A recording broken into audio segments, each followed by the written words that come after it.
단 한 사람의 결정이 월가 전체의 권력 구조를 바꿀 수 있다면 믿으시겠습니까? 1986년 12월 미국 캘리포니아 쇠락한 철강회사 카이저 스틸의 본사 회의실. 공장 굴뚝에서는 더 이상 연기가 피어오르지 않았고 수천 명의 노동자들이 해고된 뒤였습니다. 그날 단 한 통의 전화가 모든 걸 바꿔버렸습니다. 그 결정의 주인공은 바로 네드 존슨. 그가 이끌던 조직은 피델리티 인베스트먼츠였습니다. 그 한 통의 전화는 한 기업의 생사뿐 아니라 미국 자본주의의 새로운 룰을 만들게 됩니다. 이 이야기는 단순히 금융사의 성공기가 아닙니다. 이건 돈이 어떻게 권력이 되고 권력이 어떻게 세계를 재편하는가에 대한 기록이죠. 우리의 연금, 우리의 노후 자금, 그리고 우리가 믿고 맡긴 투자의 본질이 이 이야기 속에 고스란히 담겨 있습니다. 1980년대 중반, 미국의 철강 산업은 몰락의 길을 걷고 있었습니다.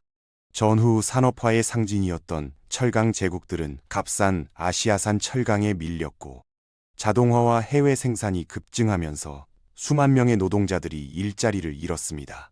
그 한가운데에 카이저 스틸이 있었습니다. 한때 미국의 산업혁명을 상징하던 거인.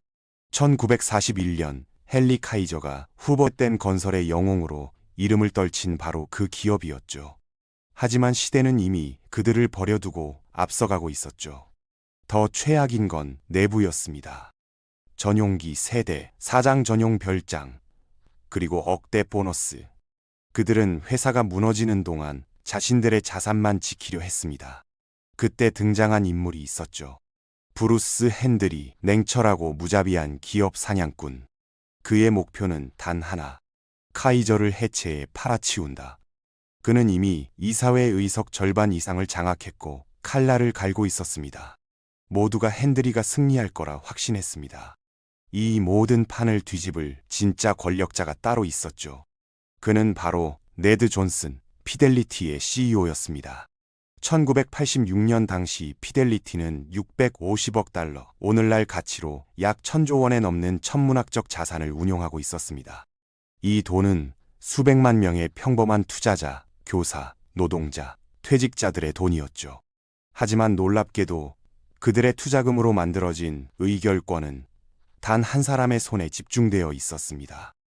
바로 네드 존슨이었죠. 수백 개 기업의 운명을 단 한 사람이 결정할 수 있는 시대.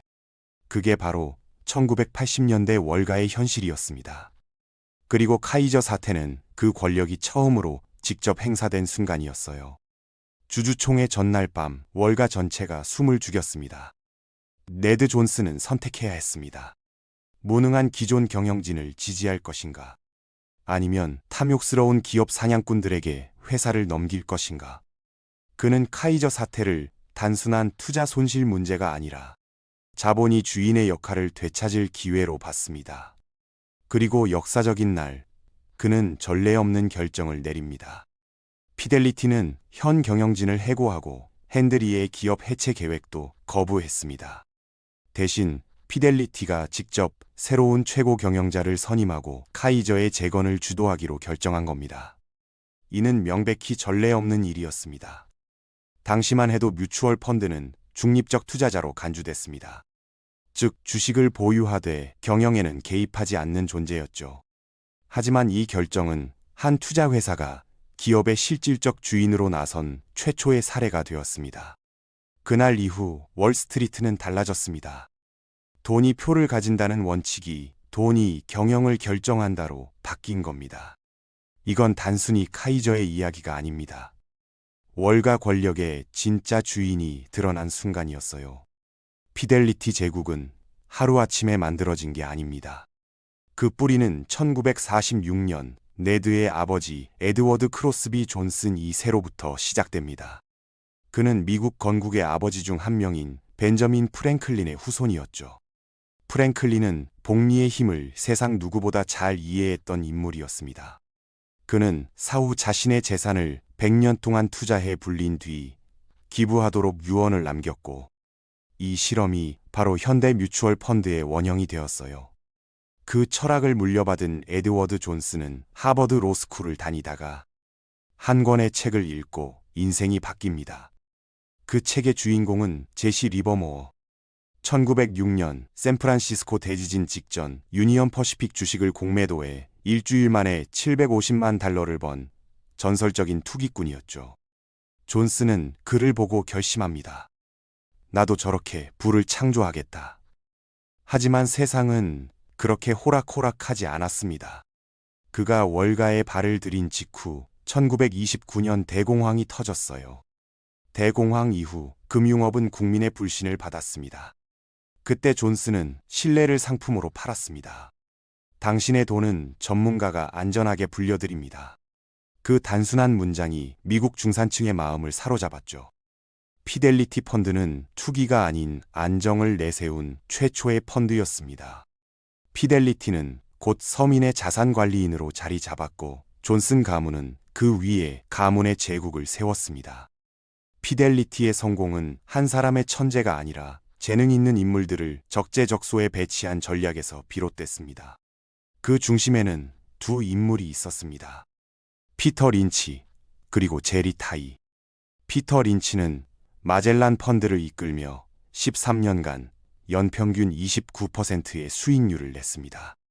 그의 철학은 단순했습니다. 이해하지 못하는 기업에는 투자하지 말라. 당신이 매일 쓰는 제품을 만든 회사에 투자하라. 이 철학은 대중에게 투자는 전문가만의 영역이 아니다라는 희망을 심어줬고, 피델리티는 대규모 자금 유입을 경험합니다. 반면 제리 타이는 기술적 분석과 공격적인 매매로 유명했습니다. 그는 시장보다 빠르게 움직이는 법을 알고 있었죠. 그의 성공은 피델리티를 월가의 절대 강자로 올려놨습니다. 하지만 존스는 이미 아들 네드 존슨을 후계자로 세워둔 상태였고, 타이는 분노하며 결국 회사를 떠났습니다. 그때부터 피델리티는 가문의 제국으로 굳어지기 시작했어요. 네드 존슨은 이런 가문에서 자랐습니다. 그는 보스턴 금융가의 특유의 엘리트적 사고방식과 정보를 통제하는 자가 시장을 통제한다는 철학을 물려받았습니다. 1980년대 피델리티는 내부 스캔들, 정크본드 논란, 그리고 윤리 문제에 시달렸습니다. 그때마다 네드 존스는 뛰어난 정치가처럼 언론의 시선을 돌리고 성공적인 펀드의 성과로 불신을 덮었습니다. 결국 그는 피델리티를 단순한 금융회사가 아닌 정치, 기업, 경제를 동시에 움직이는 그림자 권력으로 만들었습니다. 시간이 흘러 네드 존스는 점차 후계자를 물색합니다. 그가 선택한 인물은 놀랍게도 자신의 딸 아비게일 존슨. 아비게일은 단순한 회장 딸이 아니었습니다. 하버드 MBA를 졸업하고 내부 실무를 밑바닥부터 익혔죠. 그녀는 기존 금융 시스템이 가진 폐쇄성과 남성 중심적 문화를 정면으로 비판했습니다. 2000년대 초 아비게일은 아버지에게 도전장을 내밉니다. 피델리티는 단지 가족의 회사가 아니라 시스템 그 자체가 되어야 한다. 그녀는 비밀리에 이사회를 설득하며 가문의 왕좌를 직접 빼앗으려 시도했죠. 비록 그 시도는 실패했지만 그녀는 좌절 대신 아버지에게서 인정을 받았습니다. 수년간의 권력 다툼 끝에 2014년 그녀는 마침내 피델리티의 첫 여성 CEO 자리에 오릅니다. 피델리티는 다시 한번 새로운 시대를 맞이했습니다. 오늘날 피델리티는 8조 달러 이상을 운용하며 세계에서 가장 영향력 있는 자산 운용사 중 하나가 되었습니다. 그들은 이제 단순히 금융회사가 아닙니다.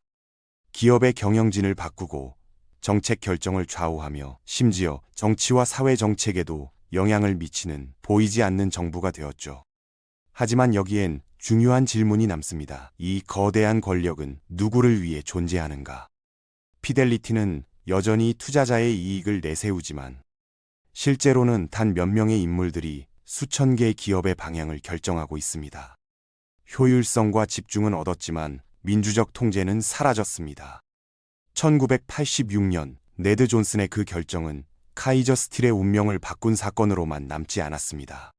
그것은 월스트리트 전체의 권력 구조를 바꿔놓은 순간이었습니다. 그때부터 자산운용사는 단순한 투자자가 아니라 보이지 않는 경영자가 되었고, 오늘날 블랙록, 뱅가드, 피델리티 같은 거대 펀드들은 전 세계 기업의 주식을 손에 쥐고 있습니다. 이제 질문은 당신에게 돌아옵니다. 당신의 돈, 당신의 연금, 당신의 미래는 누구의 손에 달려 있을까요? 우리는 여전히 내가 투자한다고 생각하지만 실상은 그들이 당신을 대신해 세상을 바꾸고 있는 것일지도 모릅니다.